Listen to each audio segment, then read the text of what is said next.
આર્થિક સંક્રમણના કારણે સમયસર ફી ન ભરી શકવાના કારણે એક શાળાએ નિર્દોષ બાળકને પરીક્ષા આપતા રોકી દીધો અને તેને માનસિક ત્રાસ આપ્યો।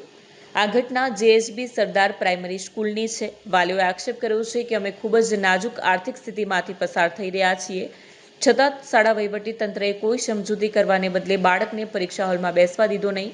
બાળક રડતું રડતું ઘરે પાછું ફર્યું, જેના કારણે તેને ગંભીર માનસિક આઘાત પહોંચ્યો છે। વાલીઓએ વધુમાં જણાવ્યું છે કે ફી માટે સમય માંગવા છતાં આચાર્યનું વલણ અમાનુષી રહ્યું, બાળકનું ભવિષ્ય જોખમમાં મુકાયું છે। શાળા અને આચાર્ય વિરુદ્ધ કડક કાર્યવાહીની માંગ કરી છે। જિલ્લા શિક્ષણ અધિકારીએ આ ફરિયાદની ગંભીરતાથી લેતા કહ્યું કે કોઈ પણ બાળકને માત્ર ફી ન ભરી શકવાના કારણે પરીક્ષામાં બેસતો અટકાવવો એ શિક્ષણના મૂળભૂત અધિકારનો ભંગ છે। બનાવની તપાસ કરીને જરૂરી કાનૂની કાર્યવાહી હાથ ધરવામાં આવશે। આપણું નામ? મનીષાબેન। મનીષાબેન, આજે કલેક્ટર કચેરી શા માટે આવ્યા?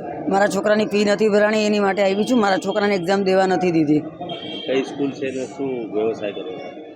આપણે સરદાર પ્રાઇમરી અને હું અંડરગાર્મેન્ટનો બિઝનેસ કરું છું, ફૂટપાથ ઉપર બેસીને। શું હકીકત છે? બસ આ ફી નથી ભરવાની, મારાથી ફી નથી ભરવાની એટલે છોકરાને એક્ઝામ દેવા નથી દીધી।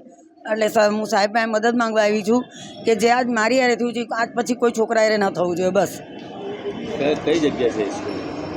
અડાજન પાટિયા। શું કહેવા માંગે છે પ્રશાસનને? બસ આવા પ્રિન્સિપલ ના જોવે કે જે છોકરાઓને બધાની સામે આવી રીતે કાઢી મૂકે ને અમારા જેવા મા બાપને આજે રડી રડીને એની સામે થાકી જાય તો એ છોકરાઓને એક્ઝામ નથી દેવા દેતા। મારું નામ રાકેશ કુમાર ભગોડીભાઈ પટેલ છે। હું પેરેન્ટ્સ એસોસિએશન સ્કૂલમાં પેરેન્ટ્સ એસોસિએશનની અંદર સ્કૂલમાં પેરેન્ટ્સ એસોસિએશનના પ્રમુખ તરીકેની મારી ફરજ છે। અને જે કંઈ આ 27 તારીખે જે કંઈક 1લી તારીખે જે કંઈક બનાવ બન્યો છે એ બહુ દુઃખદ છે। એનું હું કડક શબ્દમાં અને વખોડી નાખું છું। અને પ્રિન્સિપાલ સાહેબ દ્વારા જે મીડિયાકર્મીને આપવામાં આવ્યું છે સ્ટેટમેન્ટ કે ભાઈ મેં બધા છોકરાઓની પરીક્ષા આપવા દીધી છે, પણ એ સત્ય હકીકત નથી। બધા છોકરાઓને એમણે બહાર કાઢી મૂકેલા હતા, પેસેજમાં બેસાડેલા હતા અને કોઈ છોકરાઓને આપવા નથી દીધી। જેને ફી નથી ભરી તેને જે એ 2 દિવસ દરમિયાન જેને ફી ભરી છે તેને બીજે દિવસે એક્ઝામ લીધી છે।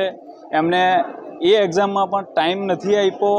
જે ઓછા સમયમાં છોકરું કેવી રીતે એક્ઝામ લખી શકે આખી, બરાબર? હજુ પણ ઘણા બાળકોની ફીસ બાકી છે અને એ ફી ભર્યા પછી જ એમને આપવા દેશું એમનું કહેવું હતું। અને એમણે લેખિતમાં પણ એક સર્ક્યુલર જાહેર કરેલું હતું અમારા વોટ્સઅપ ગ્રુપમાં। એ પ્રમાણે એ તદ્દન ખોટું છે, બોલે છે અને ચોખ્ખી ધાક ધમકીથી આપીને વિદ્યાર્થીઓને બાનમાં લઈને પેરેન્ટ્સો પાસેથી ફી ઉઘરાવવાની વાતો કરે છે।